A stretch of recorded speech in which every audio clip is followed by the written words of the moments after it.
that guy bothers me. Let's throw a little party night in my house. Invite that little girl. What's her name? Frida. Invite Frida. Yeah, Charlie's got us a horror film. X-rated and uncut. Welcome to episode 24 of the Columbo podcast, where this week we will attempt to be uncut and X-rated. Leaving all the gruesome parts in. Explicit. It would always be X-rated if they had a video podcast going. Why? Let's say no more. Okay. Anyway, moving swiftly on. Have you had a good week, Gerry? It's been not too bad, Ian, thank you. It's been fairly unexplicit. That's good. Always a nice week when you don't have any explicit activities going on. Fully clothed, most of the time. So it's awkward in the shower, other than that. I dry clean myself. You dry clean yourself? Yeah. Exciting. Enjoy this week's episode, Ian. I did. It was, obviously you look when you come back to a new season to see if they developed their approach from the previous one. And we thought that season 3 was an excellent season, so you maybe don't want them to move too far away from the things that worked well. And I thought that this stuck to the bones of your traditional Columbo investigation. I thought it was quite a good episode. Sure. And of course we have commenced season 4. We have. I think we've got a treat for the listeners at the end of season 4. We'll maybe keep that in storage for now. But yeah, we're on to season 4 of what was originally an 8-season run, I believe, from research. Approaching the halfway mark of the original. So a landmark to aim for. A lot of these episodes in this season are extended in length. Certainly the first one was. So we have quite a lot to get through. Therefore, Ian, why don't you crack on with this week's summary?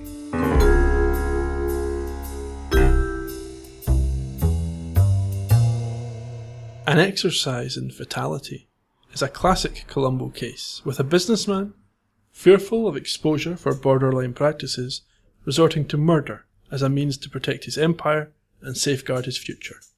With an apparent alibi in place, Columbo needs to follow the old adage, healthy body, healthy mind, if he is to push the pace of his investigation beyond what the killer can handle. The question is, will he succeed, or will he be left tied in knots? I think the question is, Ian, adage? Yes. Adage. Adage. Adage. Adage. Maybe we can We're not going to agree on this. We're not, okay. This episode was... Well, there was a few things about this which I think sort of stand out and people talk about. One is that it's one of the few, I think, where we understand that Columbo really hates and despises the murderer. Possibly because he made him run along a beach. Could be, yeah. And also there is a very infamous scene of padding. Right. And you probably will have noted it when you were watching it, but we'll get to that.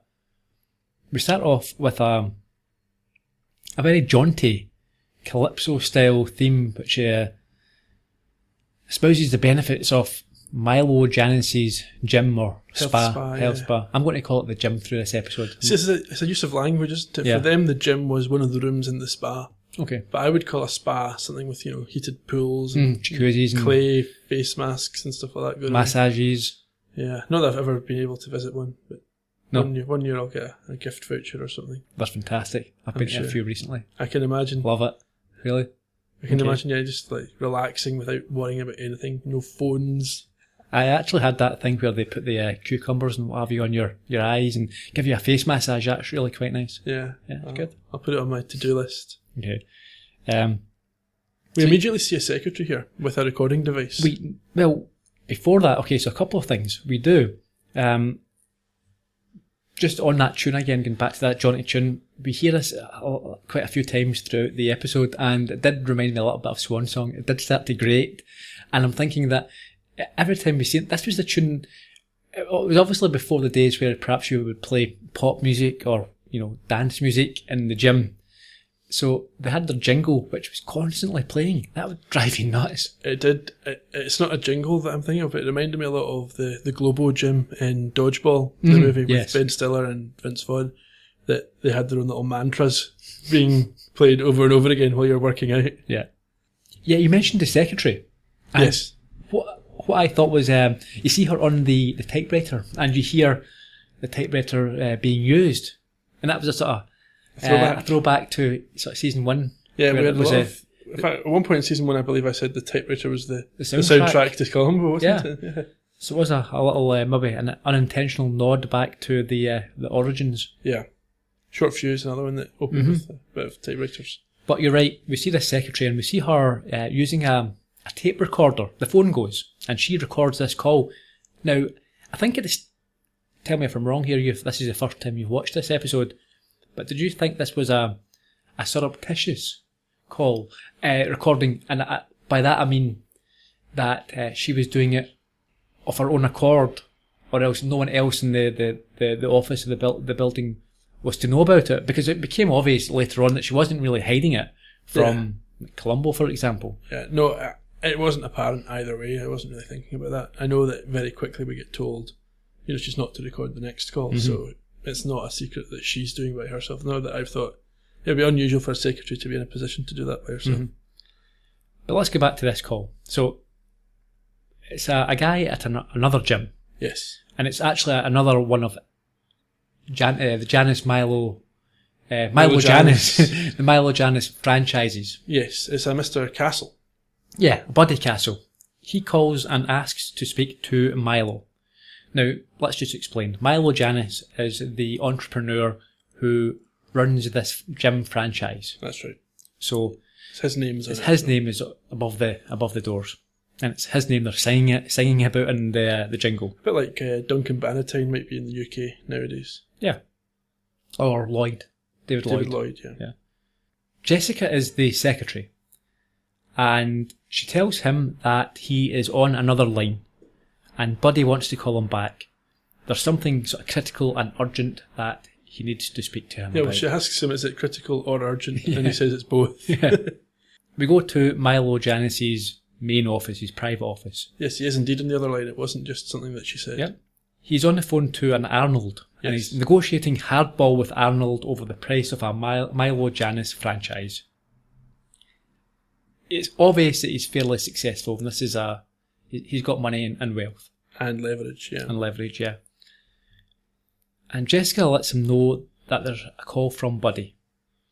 She has to return the call to him, but on this occasion, as you rightly said, he tells her not to record this. See, I'm not sure this is him negotiating the price of a franchise. The impression I got was that this was an accountant or somebody that did business on his behalf. She's telling him he wants the franchisees to keep paying, even once they're operating. Okay. So this is the whole premise. This is the whole dodgy business that we're talking about. Okay. He's trying to set up contracts whereby his franchisees are locked in to paying inflated prices for things that he's selling, and he tells the guy on the phone $288 gross, to gross minimum. I don't know what that meant specifically, but clearly what it meant generally was that people were going to have to pay, and he was going to keep on making money off these people even once they had a franchise. That's how a franchise operates. Yes. You but pay a but I think the indication here was this was additional to the cost of the franchise.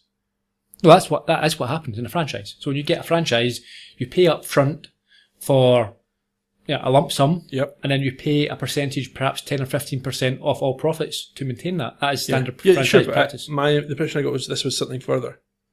He's wanting more than what the original contract provides for, or that. Well, he's perhaps just trying to renegotiate the what. But we learn later on that this is what he's doing. He's actually got his franchisees locked into onerous contracts. Well, what we learn is that he is selling them. He's forced them to buy supplies from companies that he owns. Yes, at extortionate prices. Yeah.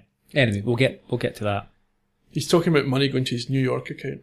He later talks about money going to a Swiss account. So I think his plan here is he's coming to an end game. I think he wants to get out with a significant profit and then just skip the country and let it all crumble around him, and he's got his Swiss bank account. He somewhere doesn't else. care about his good name once he's got. No, he's not. He's just interested in the money.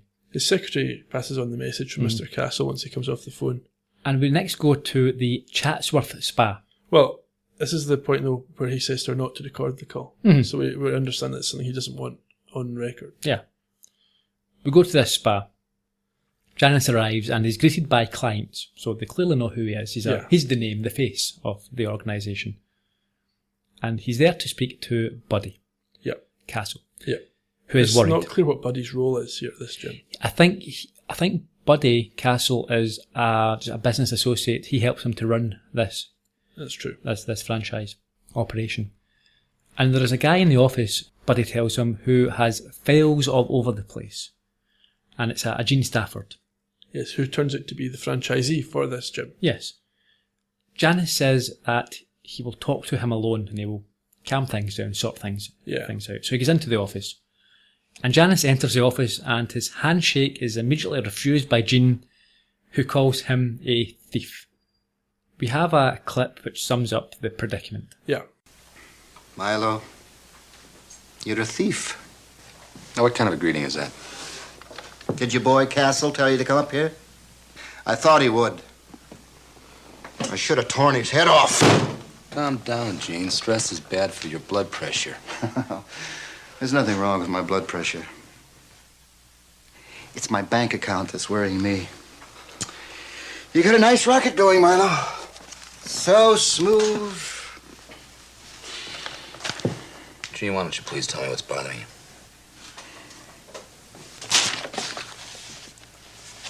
This is what's bothering me. An invoice from the Green Eagle Gym Equipment Corporation. $2,650. And I can buy the same stuff from a discount house, half price, retail. But not the same quality. Get off my back, Milo. You own that company. So yeah, as mentioned previously, Stafford's problem is that he's been forced to buy supplies from one of Janus's companies, and it's poor quality, overpriced stuff that he could get cheaper elsewhere. And he doesn't like that. No, he's deeply unhappy, but he's also concerned about the purpose. He thinks the money's being used or kept away from the business, because he is told by Milo it's all being reinvested. Yes. All this money's going back in. When I get richer, you get richer, you get better things. But it's not entirely clear that's what's happening. He talks about a travel company based in Bristol, England. It's not just the fact that it's dodgy dealings with the franchisees, because that is, as we discovered, as Columbo admits, is probably within the law. It's not ethical, but if the contracts have all been signed, then that's the situation. The other sort of threat that I think is more concerning to Milo is that Stafford suggests that he uses the word bilking, which I think is quite an old-fashioned term for sort of conning or getting involved in that. He's not only is he bilking his franchisees, he appears to be bilking the government by laundering money. I think there's that suggestion as well. I don't think he's paying his taxes. I don't think Gene can prove this, though. Maybe not at this point, but the point is he's going through all these books. He thinks he's going to find something. There'll be a paper trail, an audit trail here somewhere. I'm actually not sure, given what we learn later in the episode, whether Milo has done anything illegal, though. I think it's borderline, but we'll come to this. But there's a lawyer looking at it. I don't think he finds any evidence of illegal activity. He has not at that point, yes. But he says that he's starting to. He's following these companies, so there is a trail here. And he's not got by. It's like forensic accounts, really. Yeah. So Janus is fairly astute when it comes to this, and I think he's covering his tracks through dodgy accounts. And in the face of it, it's hard to unravel. Yeah. But once you actually start looking at it, eventually you'll uncover something. There's no way this is all above board. So Gene says he's going to expose him and effectively put him out of business. In two different ways. He's going to send the information to the Securities and Exchange Commission, so that's a government body who are going to investigate. He's going to gather the other franchisees in a class action lawsuit. Yep. So that's the motive there and then. He's putting him out of business, and he's also potentially putting him into prison. Yep. Janus denies it up front, blatantly says, nope, that's not the case. I'm not doing anything wrong here. He leaves the office. And he tells Buddy not to worry. Outside he says to Buddy, don't worry, everything's fine. Yeah, it won't be long till he's in his villa overlooking the Adriatic Sea with $2 million worth of Swiss francs. See, that's why I think definitely there is something dodgy going on, because if he was just being unethical, then he stays in the country. He has to leave the country and go to somewhere else. Possibly. Maybe just fancies going there, though. The other thing could be that once the other franchisees know about this, that could mean it's short-circuited. They'll all want out and cause problems. Okay. Buddy tells Janus that Gene is going to be staying late to go over the accounts. Yeah. So that's important. Yeah, we heard at the top of the show what Janus said to that. Mm-hmm. He said that not to worry about it. He's having a film on it. He says, come on round, watch the film, bring. There's a girl he invites him to bring with her. Yeah, they do like a horror movie in Columbo in the 70s. It reminded me of Clayton in The Most Dangerous Match. Right. He was going to have a steak. Yeah, the night before the chess game. A steak, a drink, was it a gin or something? And a horror movie if one was showing. That's it. We go back to Milo's, or Janus's own gym. He returns and he invites Jessica, his secretary, to the party that night. Now, I wasn't sure at first if they were in a relationship. I don't think so. No, I don't think so. There's a bit of flirting going on, but they're not taking it any further as yet. Yeah, but he kisses her here. He does, I think that's the first time. Yes, and she's quite surprised, but then she handles herself fairly confidently and, points out the thing that she's always disliked about him is the way that he has no confidence. Yeah. Obviously a bit sarcastic. Yes. So he tells her that he's got a meeting with a Howard Parker at 7:30, and he asks her to fill in for him at the party until he arrives. He then tells her that there is a key in his mailbox, and she says she wants to file the tapes for the day before she leaves, but he says he'll do it. He just wants to make sure that she's at the house by 8:30 when the guest must be arriving. And she promises to be there by 8:15. Very efficient, very professional. Very.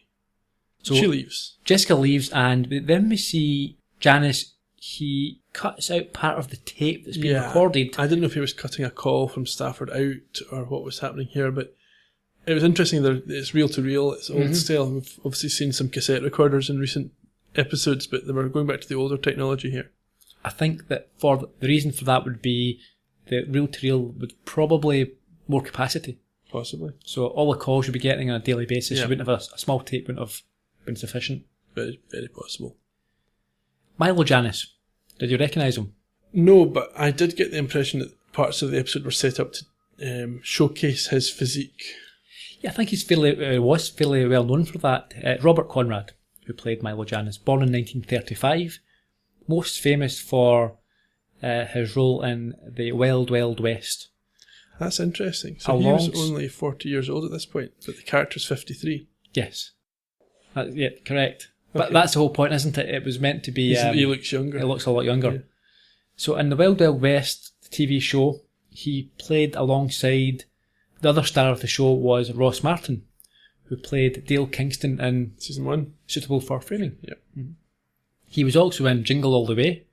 With Arnold Schwarzenegger. Mm-hmm. A Man Called Sloan, Flying Misfits, the DA, and a show called Hawaiian Eye.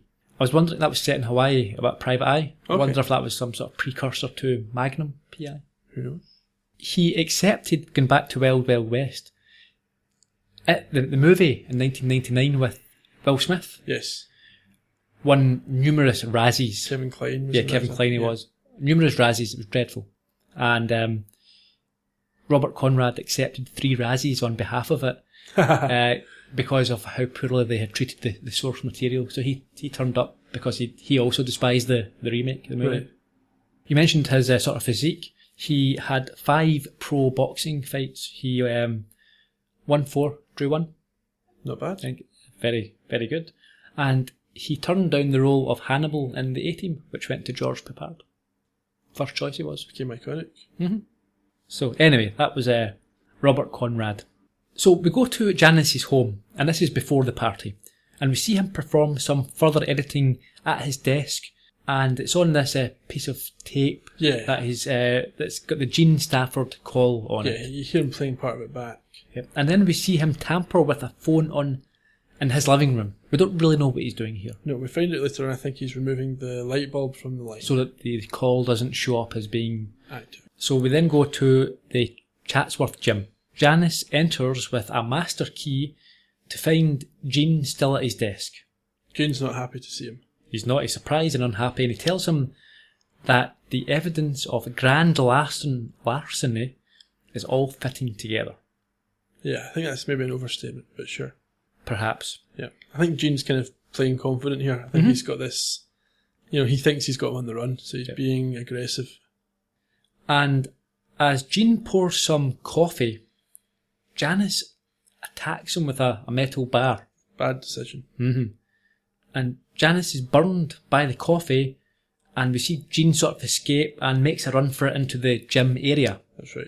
But Janus chases after him, catches him, and chokes him to death with this bar. Yep. He then dresses him in his own gym clothes and his sneakers, and he makes it look like he was choked as a barbell fell down on his throat whilst working out. This is the second time we've seen a gym accident staged. Mm-hmm. Double shock. Yes. Of course, was the other one with the exercise bike that didn't stop. Gene Stafford was played by Phil Burns. He died in 2012, aged 80. He was the first actor to play Jerry Seinfeld's dad, but just for one episode, then he was replaced. There you go. He was in Flashdance, Barney Miller, 250 episodes of Mary Hartman. Never heard of that show, have you? No, I've not heard of that, but obviously he was in it quite a lot. Mm-hmm.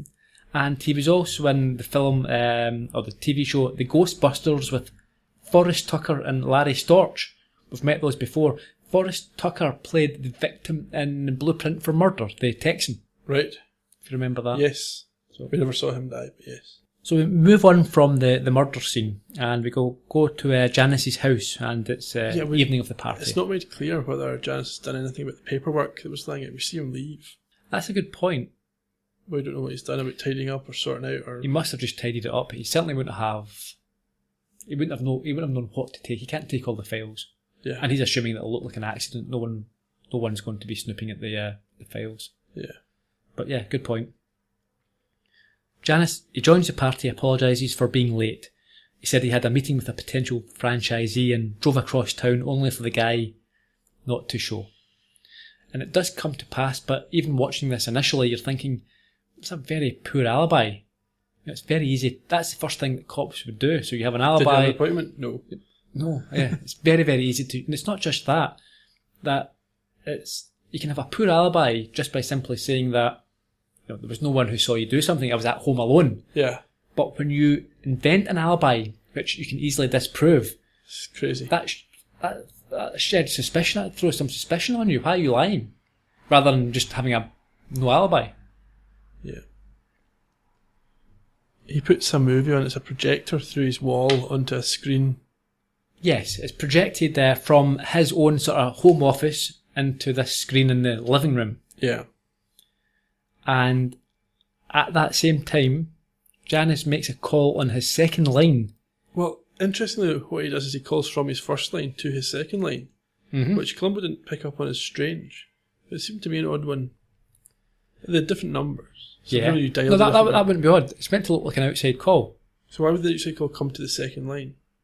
He calls from one line to the other, but he turns the light off so that you can't see it's coming from an internal light. So the phone in the living room has both lights lighting up. One and two. This is what I wanted to clear up. So there's two lines in his house. Yes. Do they have different phone numbers? Yes. So why would someone have the number for the second line? Why would he be giving out the second line number? Why not? One might be a private line, one might be a business line. That's why you would have two. Yeah. So you were going to suggest this is a business line and that's why it was accepted as being a standard thing. Yeah. Okay, I'll buy that. The call is from this recording that he's made. Yes. So Jessica answers the phone and it's Jean's voice saying, "Hello Jessica, can I speak to Milo?" Now this is very, very, very chancy. Massively chancy. She could have said anything to him. How are you doing? He's not around. Can you hold on a second? I'll just get him. Any sort of conversation and the plan breaks down. Yeah, but unless he's listened to hundreds of her calls and knows exactly how she's going to respond. But yeah, but that's only in the business environment. That's in a business environment. Yeah, she might have had a few drinks. Could have done. It might not have been her that answered the phone. Exactly. So that was far too chancy for my liking. But it works. It works out to a certain extent, yes. And then we see Janus appear from the other room to take the call in front of all these witnesses, these party guests. That's it. And he fakes it and implies that Jean is on the other line and he is working out. Yeah, he chastises them. It's a little bit like last week's episode, isn't it, where there's a fake call? That's right. Yes, because last time there was two humans involved. But yes, but still, it's a fake. It's not the person who we thought was on the phone. Fair enough. Yeah. And he again, also like last week, there's a bit too much exposition what is this you're saying? You're at the gym and you are about to work out. And you You've changed into your gym clothes and your gym shoes. And you really love me. You don't hate me. We're best of friends. and that barbell, surely that's too... Oh, no! Yeah, so it's a little bit like that. But that's what happens. He's created this alibi. That's it. His alibi's established at this point because he's at the party and Stafford's alive. Next morning, we're back at the crime scene, and it is now a crime scene. Columbo's there. He arrives with a thermos of coffee in a brown paper bag, which is very odd. I thought it was alcohol at first, but it was... Just want everyone to know it's a thermos of coffee, obviously. I was embarrassed. Maybe it's too warm to hold by the thermos. Paper bag's not going to... Thin paper bag. Maybe his wife packed it for him. What sort of thermos you can't put hot liquid in? That's the whole point. It's so you can carry hot liquid. That's true. Dreadful. Columbo doesn't want to be briefed until he's had a chance to drink some of this coffee. And also, question here, why is homicide involved at a gym accident? Homicide, it's not, there's no way he should be here at this point. But he is. But normally when Columbo turns up at a crime scene that's not an obvious homicide, there's an explanation. Yeah. But there's none in this case. There's a terrible moment right now. I hate this next part. Okay. Well, Columbo... phone call for Columbo. Yeah. For no apparent reason, his wife is phoning at 6:30 in the morning about an upcoming family dinner, and the only place he can take the call is in Stafford's office, where there are some critical clues. Yeah. So, you say you hated it. I quite enjoyed this scene. It's nice, but it's just so convenient. Oh, it's contrived. Unfortunate. Yeah. His wife's apparently telling him that there's some family members turning up, and Columbo is getting a bit exasperated. He's tired. He doesn't care. He's like, well, give them spaghetti. Who's turning up? And then I think he's quite rude to the wife, isn't he? Not for the first time in this episode, or rude about the wife. He's rude about her, yeah. Yeah, and he says, listen, I'm hanging up, I'm going to work, you do whatever you want to do. Yeah. And as he's chatting to her, he notices empty cartons of Chinese food in Gene Stafford's bin. Yes, which his is trash can. He suddenly fancies some Chinese food. I thought he was going to eat it out of the bin. To be honest, I have to be honest here. I thought he was going to lift it out of the pack and take a bite, but he didn't. I'm not going to spoil anything, it's many, many episodes away, but it's not the first time that Columbo gets involved, in fact, eats food from a murder scene. Listen, we'll get to it. It's all in the future, many, many episodes away. Anyway, the Chinese food inspires him to tell his wife he'll pick up a Chinese on the way home. Yeah. He then notices the coffee stain, the spilled coffee stain.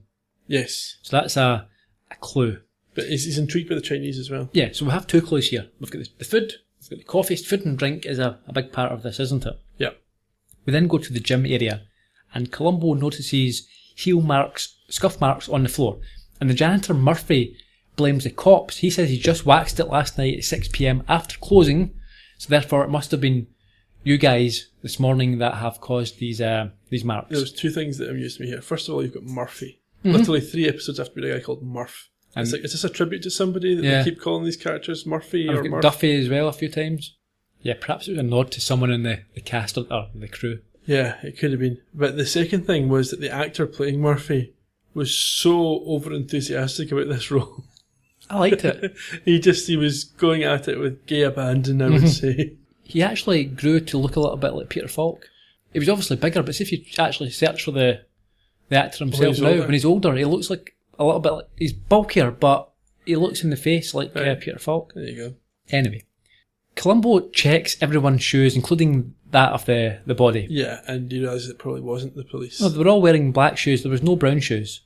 So Columbo then checks Gene's locker, and he checks his locker, and it's locked. He then finds brown shoes. Yeah, after it's been open for him, yeah. Mm-hmm. And Murphy also says he knows nothing about the coffee stain on the carpet. And the rug's only 5 weeks old. Yeah, don't know how much relevant that is. Not really coming hammed at any point in the last 5 weeks. It's not like, no one ever spills coffee in the first 5 weeks. That's just... And that's not really...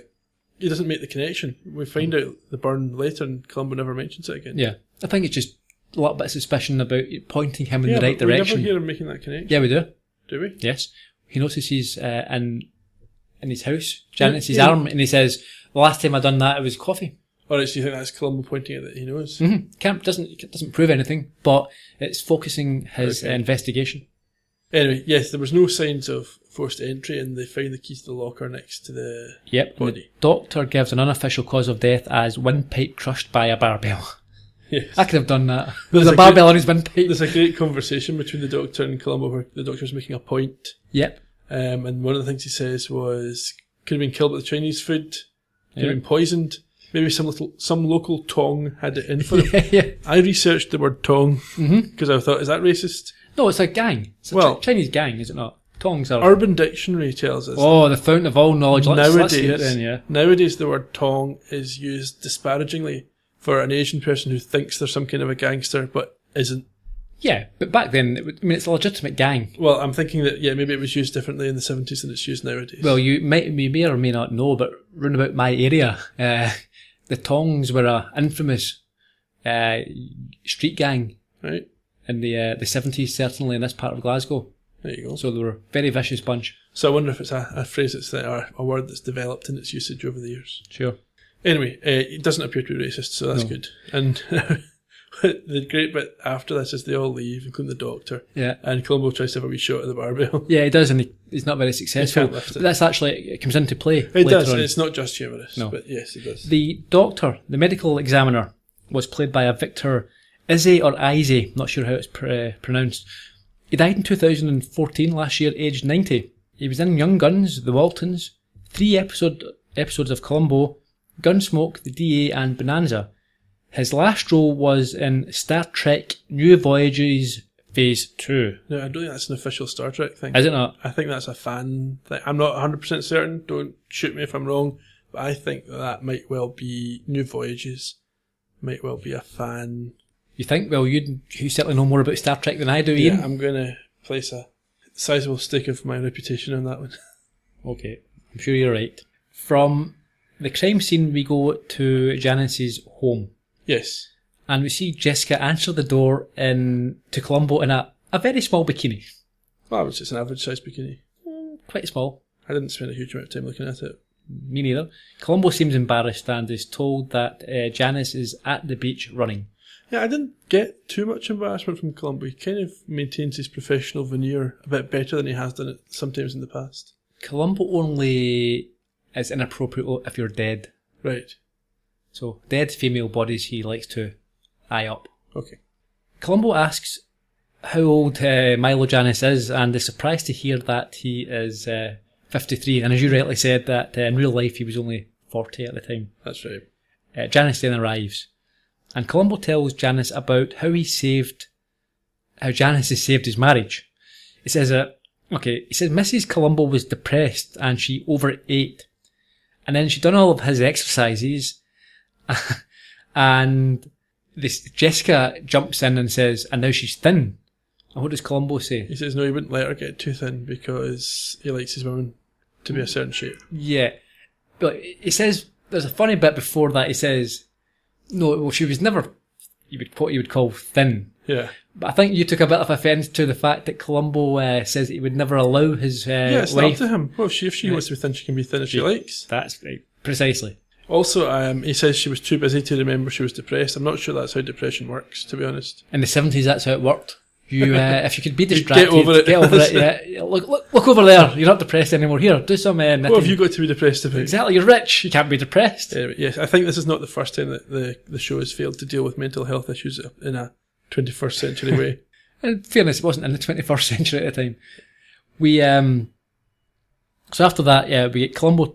He tells Janus that Jean is dead. Yeah, he discusses the death with her. Yeah, and Janus reacts well to this in the sense that he assumes it was a heart attack, and he gets into this sort of little diatribe about how he told him he shouldn't have been exercising, he wasn't fit enough, etc. Yeah, so he plays that quite well. Yeah. The next scene we have is Columbo in Stafford's wife's apartment. Yeah, but before that, he also says that he told him to be careful when he spoke to him the previous night on the phone, which everybody heard. So he's reaffirming this alibi. And Columbo leaves and shakes Janus's hand. And at this point, we'd mentioned earlier, he notices the burn mark. And Janus says it was hot water, and Columbo remarks that the last time he did that himself, it was coffee. So you think that's Columbo solved the case at this point? Not Or necessarily. he has a strong lead? Yes, I think this is him. Now he's going to focus the resources on Milo Janus and see what he can dig up here. We go to the apartment of Ruth Stafford, who is either the ex-wife or certainly the estranged wife. Estranged wife, I would say. Yeah, not at her decision, it doesn't seem. No. Columbo speaks to her. She's having a drink, and we get the impression that she is fairly fond of the liquid, the libation. Whether that's a standard thing or it's just since her husband died, I don't know. And she says that she was unaware that he had any health issues. So no heart problems. Columbo's asked this. Yeah. Columbo asks if she can think of anyone that he would have issues with. She mentions herself and Milo Janus.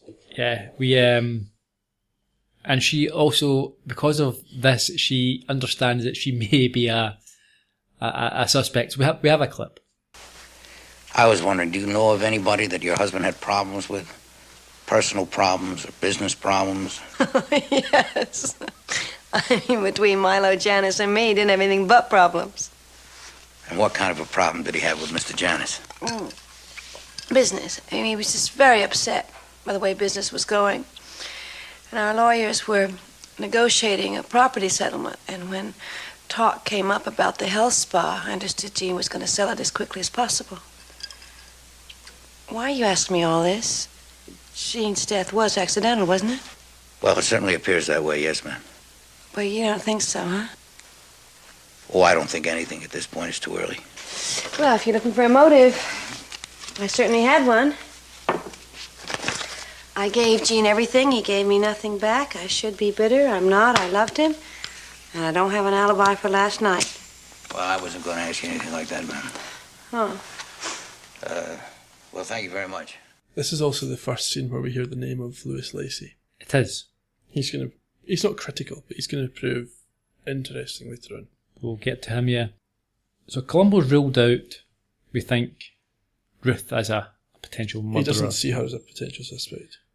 He asks her about how Jean or Stafford and Janus met. And she says that it was only a few months ago and it was via Buddy Castle. Mm-hmm.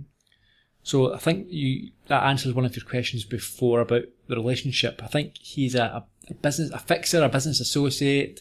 Yeah, it was really just because you're introduced to him at the gym. Why is he at the gym? What's he doing if he's not involved with the running of that gym? Yeah. But anyway, yeah. And as you mentioned, we discussed Lacey for the first time, Louis Lacey. Columbo asks who this Lacey was because he was in Jean's calendar. And she says there was a man at Tricon Industries called Louis Lacey where Jean used to work. Yeah. So he has a lead here. That's it, he's going to chase that one down. We now pop down to the beach. Okay. This is one of those episodes where you've got Columbo in almost every scene. He really is a fish out of water or nearly out of water or nearly in water. He's literally out of the water at this point. He's just short of the incoming tide. Janus is swimming as Columbo approaches and he's whistling and singing This Old Man. Did you spot that? Yeah. Yeah. He's right on the beach.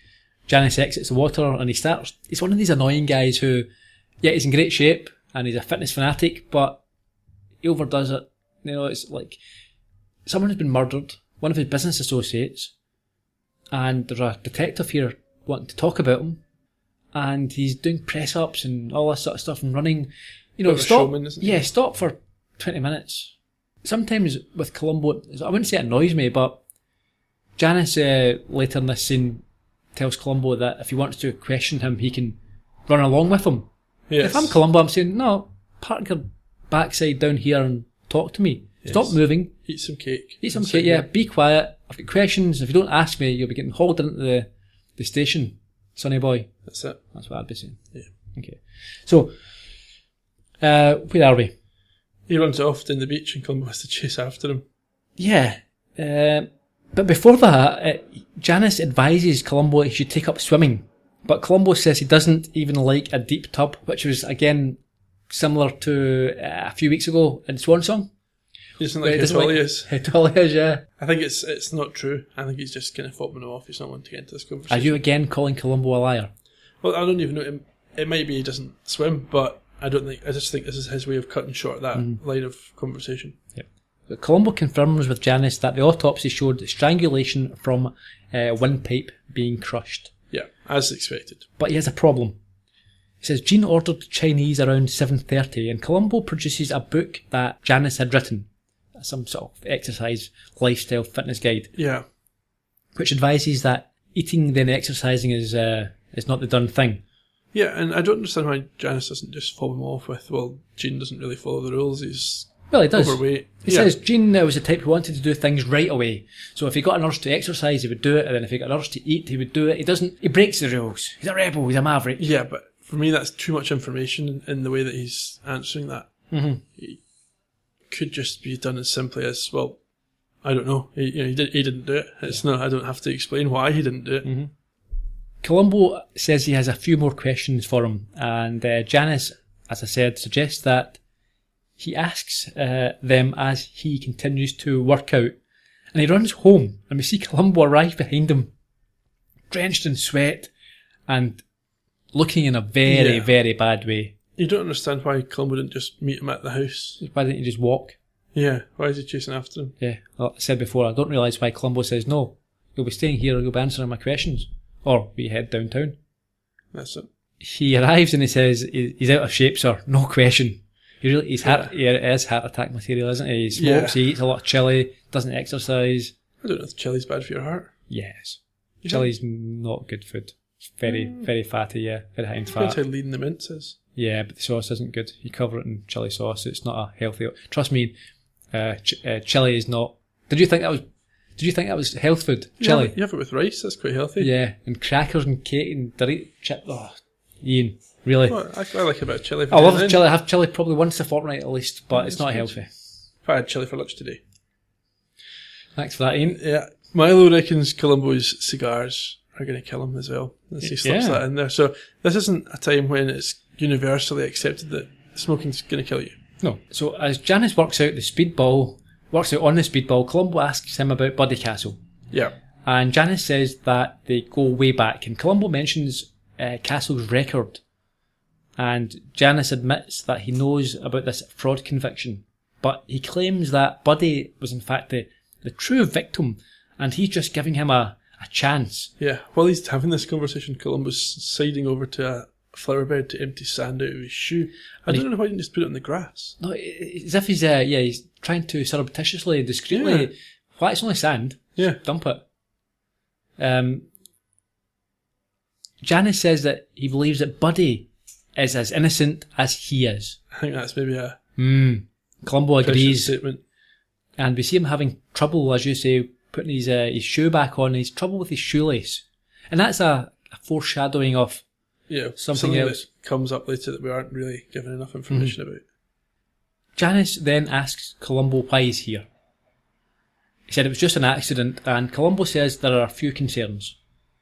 They enter the house, and Columbo mentions the scuff marks on the gym floor, whilst at the same time Janus mixes a health drink. And Columbo explains the issue with these scuff marks. He says they would have been caused by someone stopping short, perhaps like in a chase or a scuffle. But Janus claims not to get his point, and he offers him a drink and vitamins to take. But then Columbo outlines the murder and the changing of the clothes to hide it. Janus says he already told him that when he last saw Stafford, when he last spoke to him, on the phone, he had changed into his gym clothes already. Columbo leaves and takes his pills for lunch. Yeah, he's not taking his pills. He's ditching them in the flower bed with the sand. I think it's the carrot juice more than the pills that were the problem. A little bit of trivia here on this. Peter Falk, is a very diligent performer, bit of a method actor. He would do numerous takes, 70, 80 takes. I think in this particular scene, he kept redoing it, and he forced Robert Conrad to drink this acidic juice each time, and Conrad hated it and was nearly vomiting, but Columbo forced him to drink it as part of the... Falk forced him to drink. That's what I said. Falk forced him to drink it. So that's cruel. That's one of the things that I think stood out. He said, Conrad, for making this. He enjoyed it, but he didn't enjoy that particular scene. Was it actually carrot juice? Some sort of juice, yeah. I'm not sure if it was carrot juice, but he said it was highly acidic. Anyway, as Columbo's leaving, Castle phones. And there's a meeting set up between Castle and Janus for the next morning at 10. But Columbo notices something here with this call. Yes, the light on the phone. He doesn't. We don't know what it is at the time, but we know that he notices something. Yeah. Now, from here we move to Tricon Industries. Yeah, we've heard about them when he was speaking with Mrs. Stafford. Okay. Now, I mentioned at the top of the podcast scene, There is a fairly infamous scene related to this entire scene. Oh, dearie me. It wasn't even good. Poor scene. The entire scene was unrequired and it dragged. Him watching someone trying to get someone's address. It's about a 3 or 4 minute scene of nothing. Yeah, she's printing out information It for was him. played for laughs, but it wasn't funny. Even the technology of the day, we've already seen Columbo work with robots and powerful computers. Yeah. So it wasn't as if, that's how these things work, these modern computers. We know what the situation is. It was just a horribly padded scene. There wasn't even any banter because the woman wouldn't talk to him. Yeah. There was nothing. It was just watching Columbo be exasperated at how long it took to get some information. Then he phones Lacey and leaves a voicemail in the weirdest voice.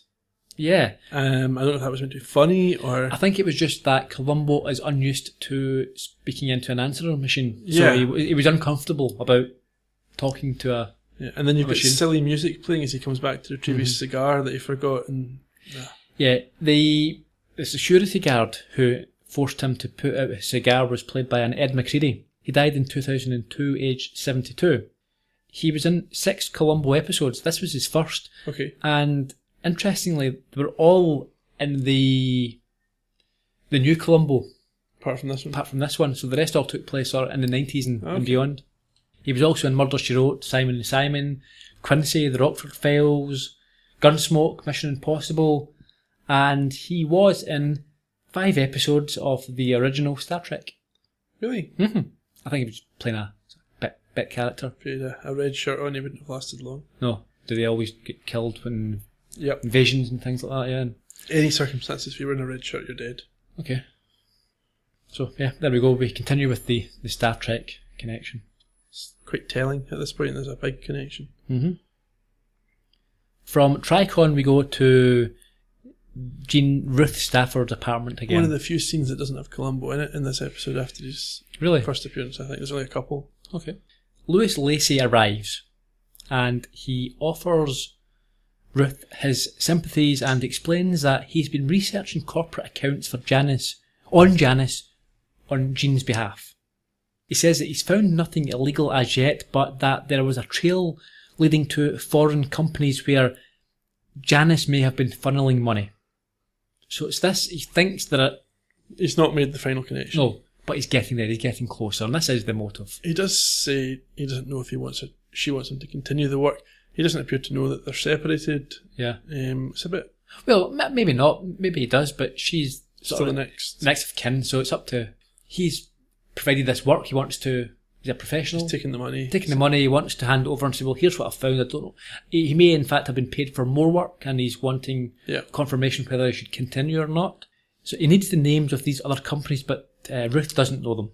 So Lacey leaves his notes with her and we see her, she's quite pensive. We see the end of the scene, we know something is going to happen after this. Yeah. Louis Lacey was played by Daryl Zerling, who we've mentioned before. He was the motel manager in Mind Over Mayhem.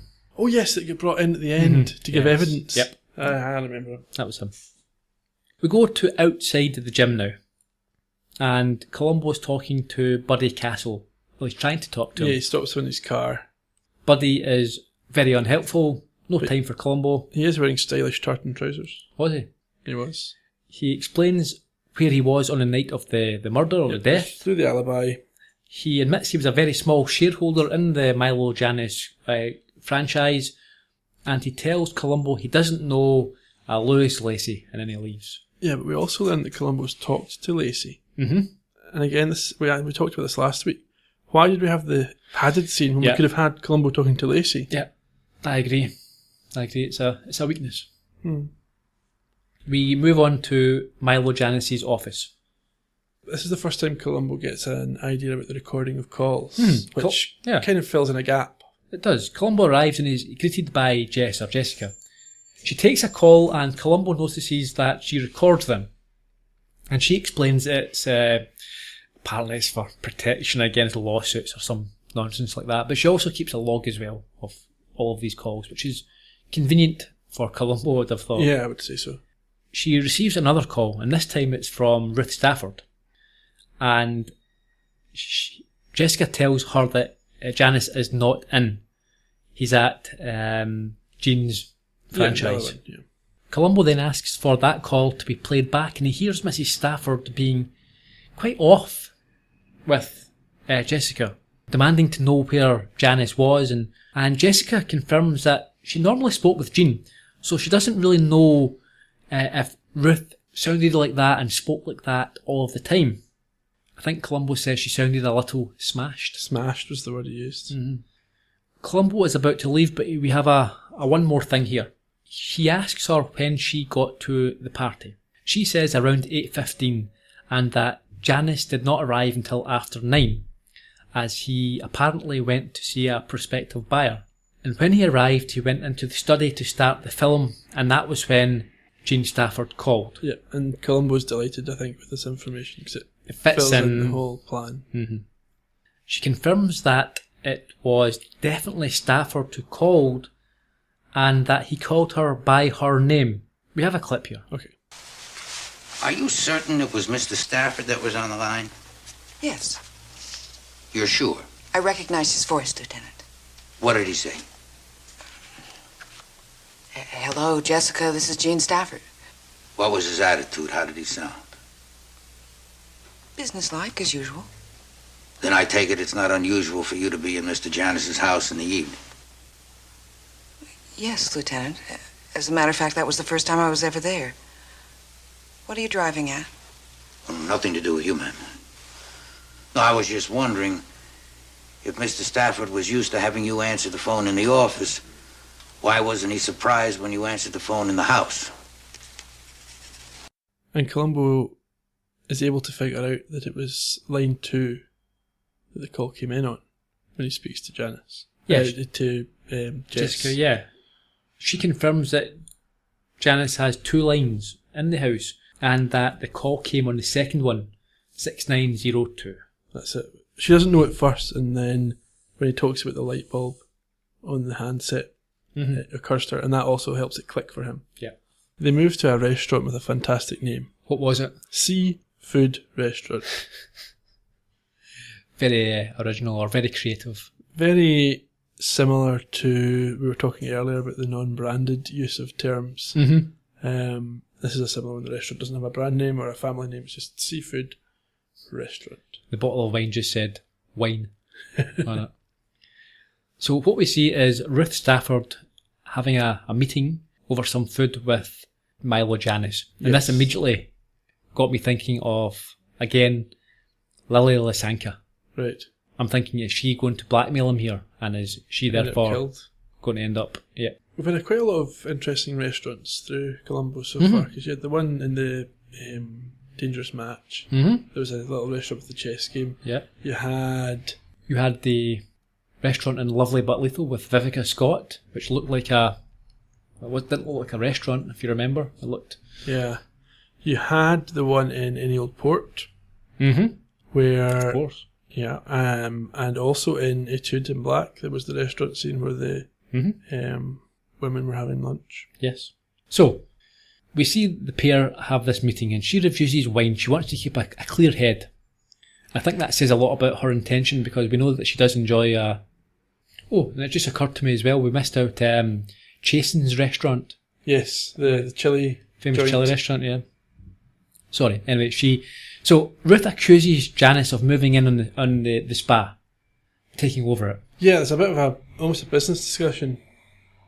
She thinks he wants more profit, she's going to sell this off and take control. And Yeah, he says it's just temporary until a new buyer is found. yeah, he thinks she doesn't have the experience to run it.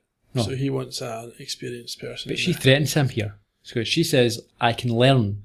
I can get a good accountant to go over the books, just like Jean was doing before he died. Maybe you wouldn't want that. And then she mentions the companies that are owned by Janus and are making huge profits at the franchisees' expense. He's quite combative about this, isn't he? Yeah, Let's well, listen. we have a clip of this.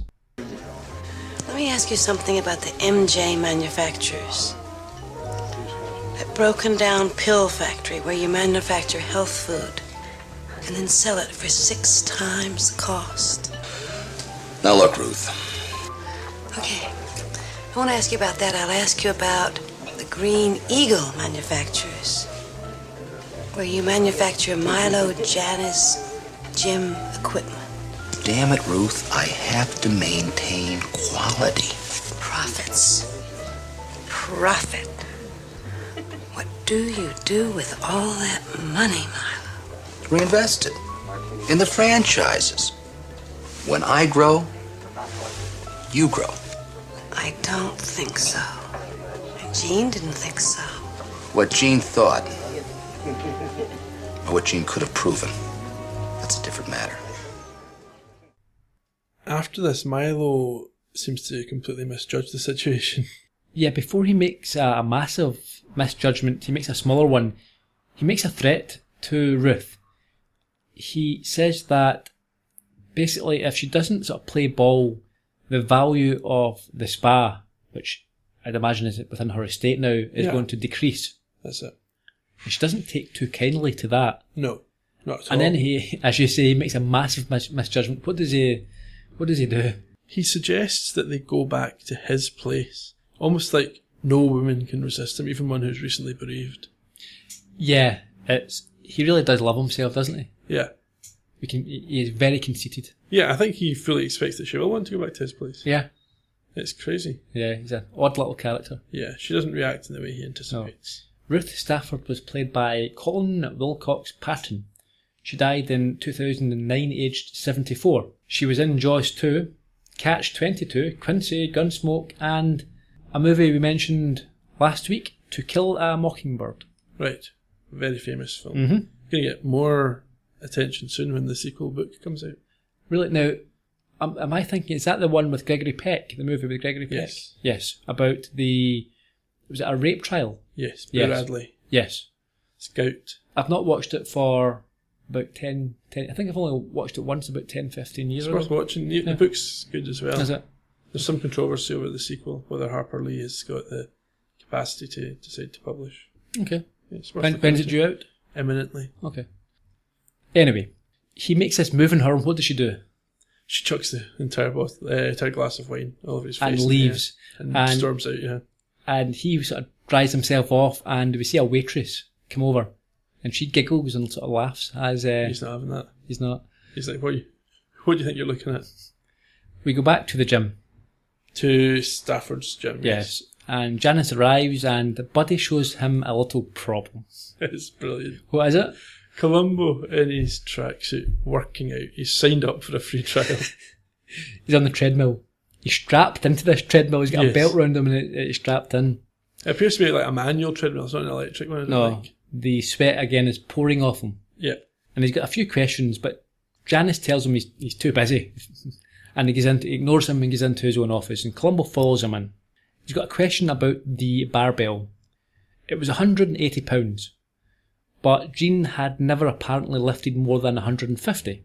And Janus correctly replies yes, and that's why it killed him, which is a decent response. That's okay. Mm-hmm.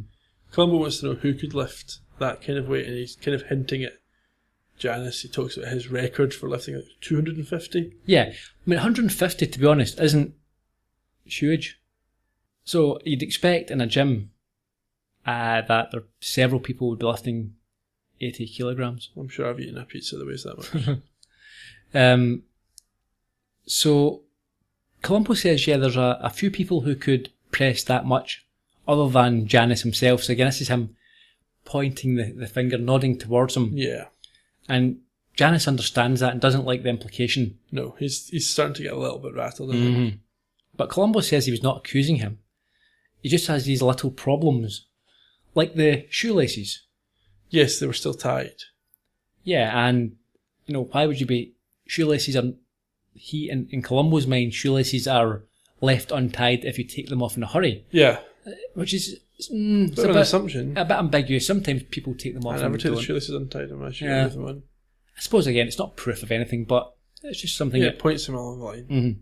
Janus then reminds Columbo that he was at home when Jean was killed. Yeah, they goes over the alibi and Columbo limps off. Mm-hmm. He appears to have tweaked his hamstring. It was a one more thing.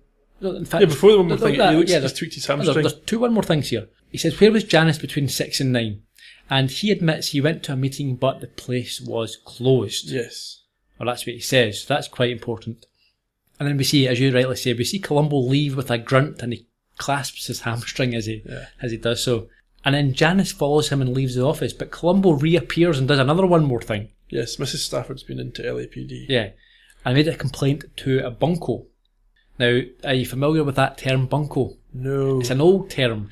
I'm sure they use it quite a bit. I've mentioned this film before, The Sting. Bunco is the bunco squad would be the con squad. So not necessarily official fraud, but people who are con men and people who are up to this type of stuff would bunco. Okay. And I think it might come from, I think there was a game called Bunco, like a street game with dice or whatever, or maybe it was cards, I'm not sure, but I think, and it was a bit dodgy a bit. Okay. So I think that's where it comes from.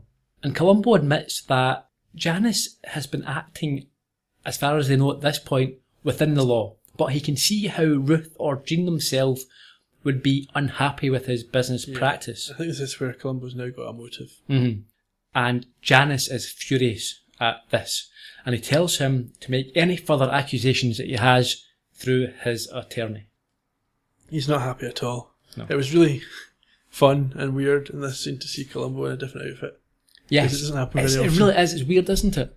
It's very rare. We see there are a few coming up that we see him wearing different things, and it does. It's like can you remember when you were at school and you would bump into your teacher out with of school? It's always odd. It's just outside the environment. It's weird. Then there's a shift in gear here. Very sharp turn.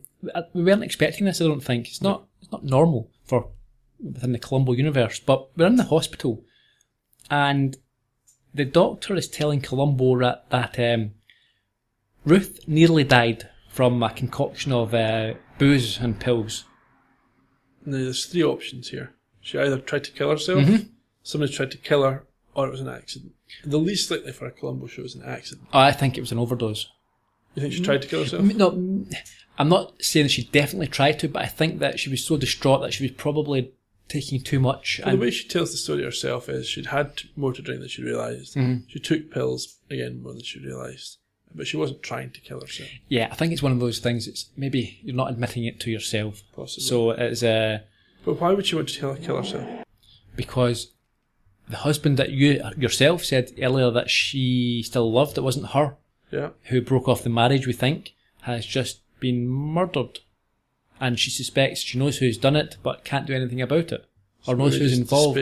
Despair, yeah. And she's perhaps an alcoholic anyway. Maybe. Doesn't see that there's much point in living anymore. Maybe. This is fairly depressing stuff, isn't it? Yeah. An interesting thing, actually, in the ICU is there's a lot less bleeping than you'd get nowadays. Okay. There's no heart monitors, there's no machines breathing for people, any of these modern technologies. Just go on with it. It's just people lying in beds, doctors looking at them. It's intensive care means someone's looking at them more regularly. They were a tougher breed back then. You didn't have like newfangled machines and computers and calculators. Yeah.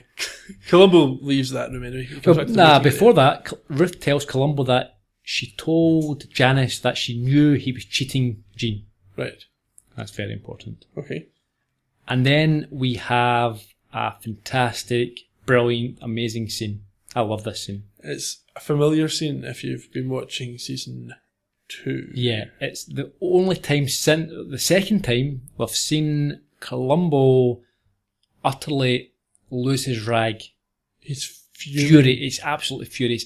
And I think this is, again, just like with Dr. Mayfield, Leonard Nimoy, Spock, and A Stitch in Crime, where he really hates the killer. He really does want to put him behind bars, to get him here, but it's more than the usual arrogance, isn't it? It's a superiority complex this guy's got, and he wants him brought down a peg or two. Now, this clip we're going to play is a little bit longer than normal, but it's worth it. It's worth it. I think it's great. So we're just going to let you enjoy. How is she? They won't tell me a thing. What do you care? Ma'am?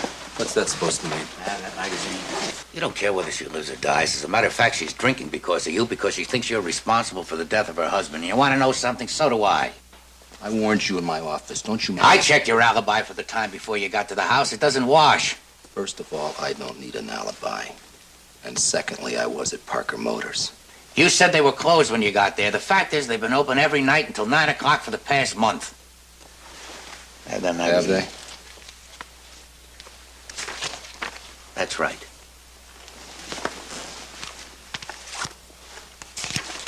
Got a match?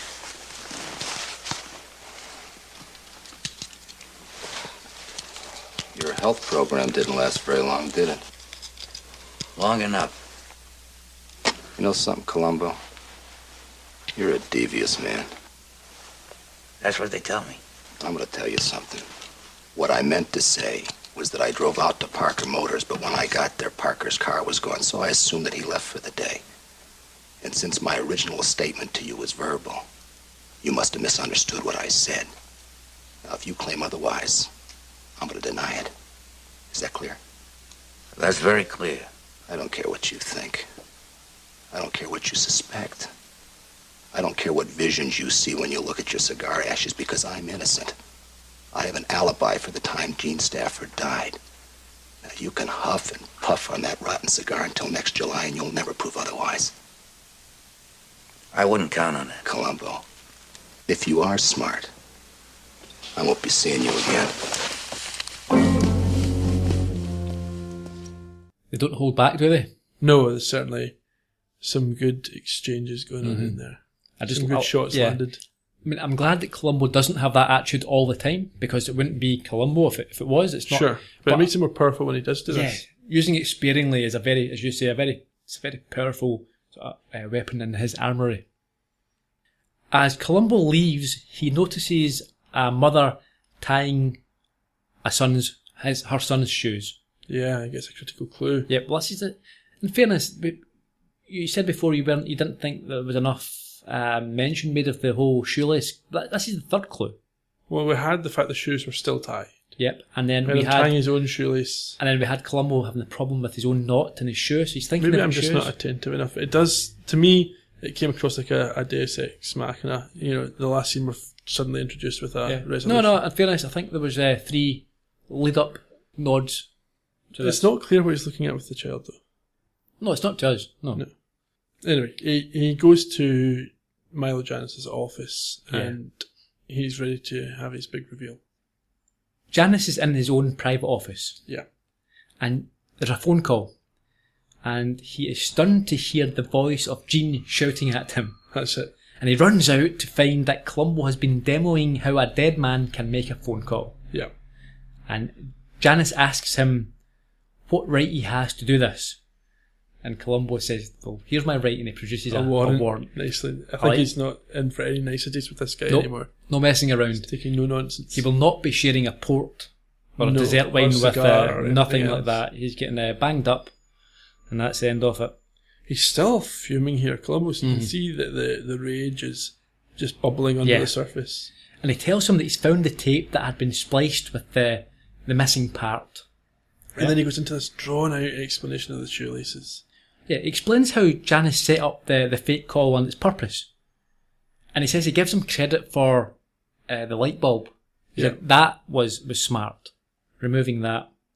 Janus claims it's all supposition. He needs proof. Where is the proof? Should we play the clip? Will you give me proof, Lieutenant? Where is your proof, Lieutenant? And here comes the proof. And we have proof. It takes a long time to get to it, and it seems like it's a moment that was maybe padded again to get to the length they needed. Okay, so apparently this is the proof. Okay, so there's a demo of how someone ties a shoelace. Yeah. For someone else. A right-handed person. Yeah. And then he compares Stafford's gym sneakers and the shoe knots, and he shows that it looks as if they've been tied by someone else. Yeah. And Janus says that this doesn't prove he dressed them, just that someone else had dressed them. Yeah. But Columbo says that it does. And then he gets him to confirm that he testified that he knew at 9 p.m. the previous evening that Gene was in his gym clothes at that point. How did he know this? Well, he didn't. Well, he knew it because he killed him, obviously, but he didn't actually know it. But that's the proof. Is it proof? I'm not sure. I must admit, I'm always slightly confused about this ending. So, he gets him to let's go over this again. He gets him to reconfirm that his testimony was that at 9 p.m. the previous evening, Janus knew that Stafford was in his gym clothes. Yeah. So Columbo knows that Janus died before he had his gym clothes on. Yeah. Not Janus. Stafford died before he was in his gym clothes. So the only people who would know he was in gym clothes were either someone who put him in the gym clothes or someone who spoke to the person that put him in the gym clothes. Yeah. So Janus saying he knew he was in gym clothes suggests he was either the person who did that or he knew the person who did that. Yeah, but remember that the phone call apparently was meant to be... Janus was meant to have spoken to Stafford on the phone. Yep. Now, he could still claim that to be the case. We haven't proven that that phone call didn't take place. Although... We've got the splice in the tape. Splicing the tape, that doesn't in itself prove that that phone call didn't take place. Yeah. Although I suppose if you play the tape back and Jessica, she could confirm that that was exactly the call. You've also got this annoying inconsistency with phone records. Well, that's what I was going to say. That's the point. Is that all I need to do is... check if there was a call from the gym. Yeah. If there wasn't, then he's clear. No. He's not clear. He's guilty. Gene's clear from having made the call, that's what I was thinking of. But so it was a bit... I think it's probably one of these ones that, technically if you try and work it out, it probably stands up. Yeah. But it's not the easiest to... It's almost, it's such a good episode up to that point. I quite enjoyed it. But it's also like it's like an artist, he's painting a wonderful masterpiece. Yeah. And he just gets a felt tip pen and scribbles in the last wee bit. Yeah. Because he can't quite be bothered doing it properly. Yeah.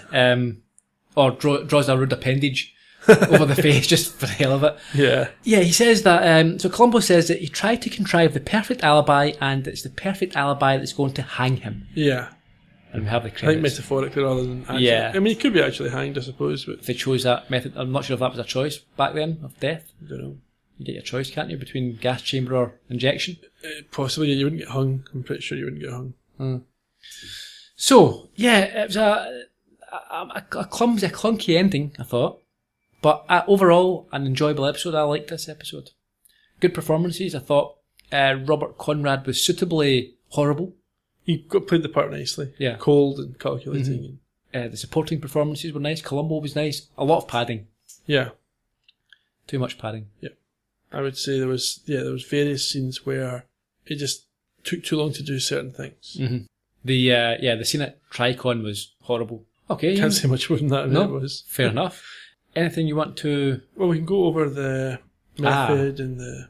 You can. clues. Before we do that, I'll see if there are any trivia I have missed. The 15th of September 1974 was the original air date. Again, 98 minutes in length.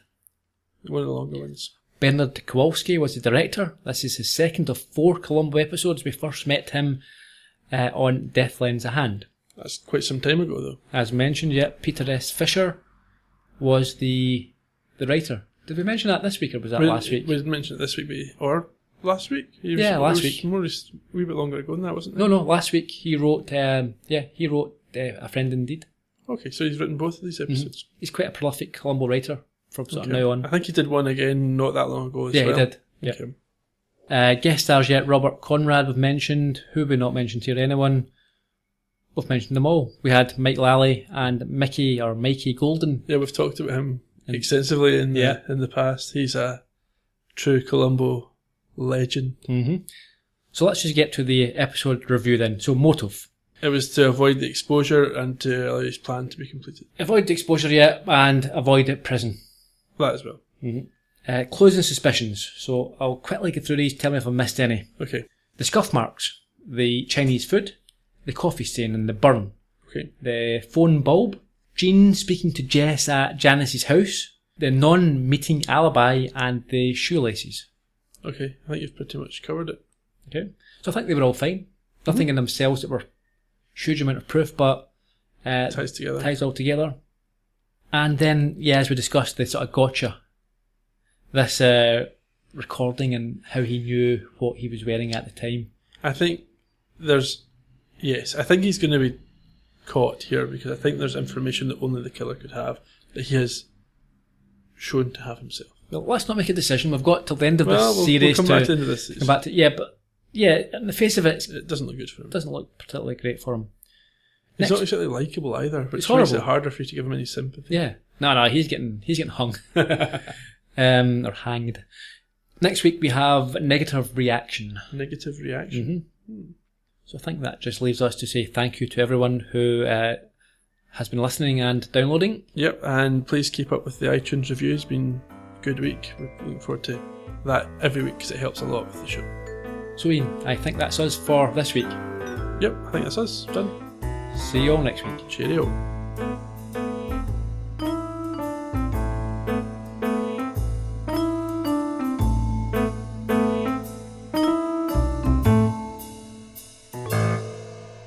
You have been listening to the Columbo podcast from Heard Yet Media.